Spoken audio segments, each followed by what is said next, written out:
Gold, trusted gold buyers. మీరు తాకట్టు పెట్టిన బంగారాన్ని విడిపించి ఈ రోజు ఉన్న మార్కెట్ ధరకు కొనబడను.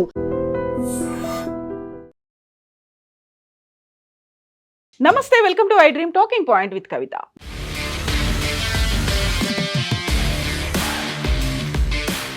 దేశభక్తి అంటే కేవలం సరిహద్దులకు మాత్రమే పరిమితం కాదు. సంక్షోభ సమయంలో బాధ్యతాయుతంగా జీవించడం, అలా వ్యవహరించడం కూడా ఒక రకమైనటువంటి దేశభక్తే అనేటువంటి మాటని ప్రధానమంత్రి నరేంద్ర మోదీ హైదరాబాద్ బహిరంగ సభలో పిలుపునిచ్చారు. ఎందుకని? పెట్రోల్, డీజిల్ వినియోగాలను తగ్గించుకోవాలంటూ ప్రజలకు ప్రధానమంత్రి నరేంద్ర మోదీ పిలుపునిచ్చారు. వ్యక్తిగత వాహనాలను తగ్గించి ప్రజా రవాణా వినియోగం పెంచాలనే విజ్ఞప్తిని కూడా చేశారు. బంగారం కొనుగోళ్లను ఏడాది పాటు నిలిపివేయాలంటూ మోదీ పిలుపునిచ్చారు. పండుగలు, శుభకార్యాలకు బంగారం కొనుగోళ్లను తగ్గించుకోవాలి అంటూ మోదీ ఒక హితవు పలికారు.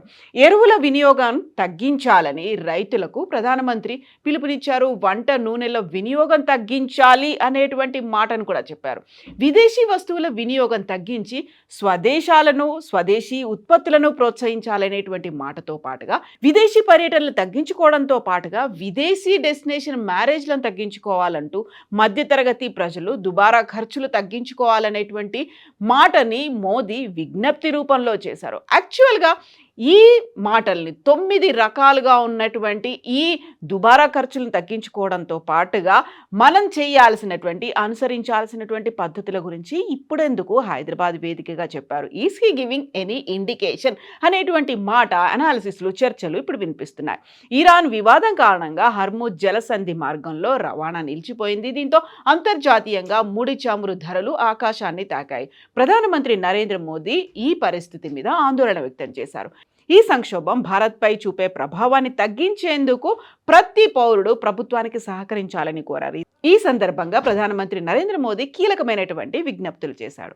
కోవిడ్ తర్వాత ప్రపంచవ్యాప్తంగా సప్లై చైన్లో ప్రాబ్లమ్స్ వచ్చాయని నరేంద్ర మోదీ చెప్పారు. దీంతో పాటుగా డీజిల్, పెట్రోల్, ఎరువుల ధరలు విపరీతంగా పెరిగాయి. యుద్ధాల వల్ల పొరుగు దేశాల్లో పెట్రోల్, డీజిల్ ధరలు పెరిగితే భారత్లో మాత్రం ధరల భారం ప్రజల మీద పడకుండా చూసాము అనేటువంటి మాటను కూడా మోదీ అన్నారు.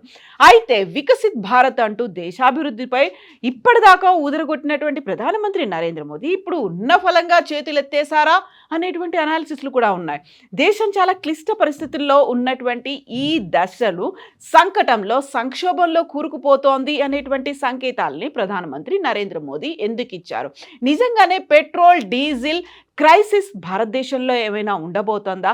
ఇక్కడ ప్రజా రవాణా వ్యవస్థని వినియోగించుకోమని చెప్పడంతో పాటుగా కార్ పూలింగ్ చేయమనేటువంటి మాటతో at the same time corona టైంలో ఎలా అయితే వర్క్ ఫ్రమ్ హోమ్ చేశామో అలాంటి పరిస్థితిని కావాలంటే ఒక హైబ్రిడ్ మోడ్లో అయినా పెట్టుకోండి, వర్క్ ఫ్రమ్ హోమ్ అనేటువంటి మెథడ్ని ఫాలో అవ్వమని ఇప్పుడెందుకు చెప్పాల్సినటువంటి పరిస్థితులు వచ్చాయి?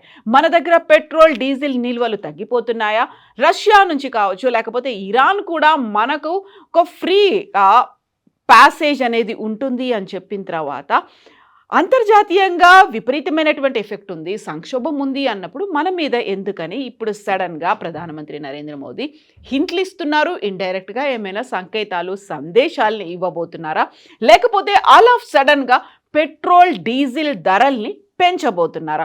దానికి 20వ తారీఖే ఒక డెడ్ లైన్ లాగా పెట్టుకున్నారు కేంద్ర ప్రభుత్వం. 20వ తారీఖు తర్వాత పెట్రోల్, డీజిల్ ధరల్ని దేశంలో పెంచబోతోంది అనేటువంటి మాట కూడా ఇప్పుడు వినిపిస్తున్నటువంటి నేపథ్యంలో అలాంటి వార్తలు కేవలం గాసిప్సేనా, లేకపోతే నిజంగా అలాంటి సంకేతాలనే, అదే సందేశాన్ని ఇండైరెక్ట్గా ప్రధానమంత్రి నరేంద్ర మోదీ ఇస్తున్నారా?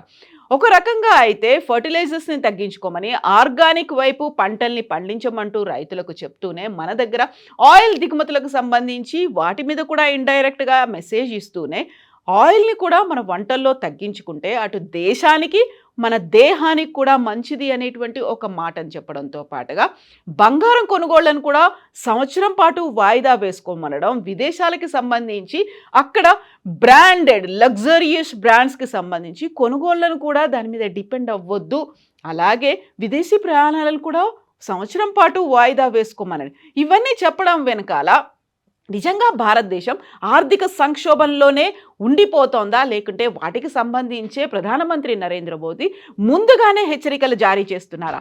సామాన్య ప్రజలు, సామాన్య భారతీయులు, మధ్యతరగతి ముందుగా ఊహించలేనటువంటి ప్రమాదం, ఆర్థిక సంక్షోభం ఏదైనా భారతదేశం మీద రాబోతోందా? దానికి సంబంధించే అది ముందస్తుగా చూసినటువంటి ప్రధానమంత్రి నరేంద్ర మోదీ దానికి తగ్గట్టుగా సంకేతాలు ఇస్తున్నారు. అంతర్జాతీయంగా మనకంటూ ద్వైపాక్షిక ఒప్పందాలు కావచ్చు, విదేశాలతో సత్సంబంధాలు ఉన్నటువంటి నేపథ్యంలో భారతదేశానికి సంబంధించి హ్యాసిల్ ఫ్రీగా ట్రేడ్ అనేది కూడా ఉండేలా, లేకపోతే ఎగుమతులు దిగుమతులకు సంబంధించి కూడా ఇప్పటిదాకా భారతదేశం మీద సానుకూలంగా అమెరికా కూడా ఉంది, రష్యా నుంచి మనం దిగుమతులు చేసుకోవచ్చు అనేటువంటి మాట చెప్పిన తర్వాత ఇప్పుడు సడన్గా దిగుమతులకు సంబంధించి అందులోనూ ఆర్థిక సంక్షోభంకి కీలకమైనటువంటి సంకేతాలు ఇప్పుడు ప్రధానమంత్రి నరేంద్ర మోదీ ఏమైనా ఇస్తున్నారా?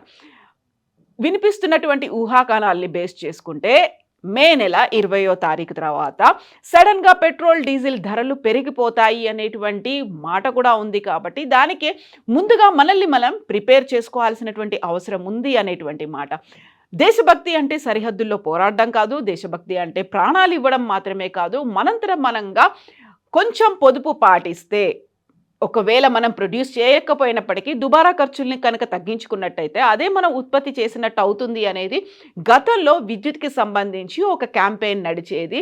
విద్యుత్ని దుబారాగా ఖర్చు చేయకండి, ప్రాపర్గా వాటిని యూటిలైజ్ చేసుకోండి, అవసరం లేకపోతే స్విచ్లు ఆఫ్ చేయండి, ఇంట్లోంచి బయటికి వెళ్ళినప్పుడు, రూమ్లోంచి బయటికి వెళ్ళినప్పుడు ఫ్యాన్లు లైట్లను ఆఫ్ చేసుకోండి. అలా ఖర్చు తగ్గించుకోవడం మాత్రమే కాదు, మీరు ఉత్పత్తిని కూడా పెంచిన వారు అవుతారు అనేటువంటి మాటని విద్యుత్ శాఖ గతంలో ప్రకటన రూపంలో ఇచ్చేది.